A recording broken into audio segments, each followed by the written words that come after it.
Ir paskutinis aukcionas, naujai gautas peilis iš Japonijos, rankų darbo.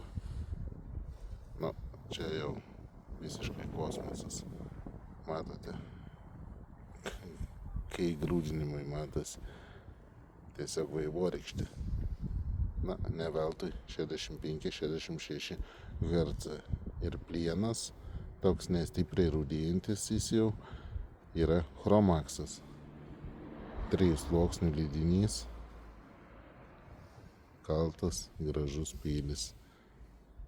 Svoris tai pūkelis, greičiausiai nesveria net 100 gramų. Na, visą dieną gali dirbti, ranka nepavargs ir labai tikslius pjaustymus gali atlikti. Tai žmonės statykit, laimėkit, įsigykit, šitas peilis yra kosmosas. Tikrai ne 10 ir ne 100 eurų kainuojantis.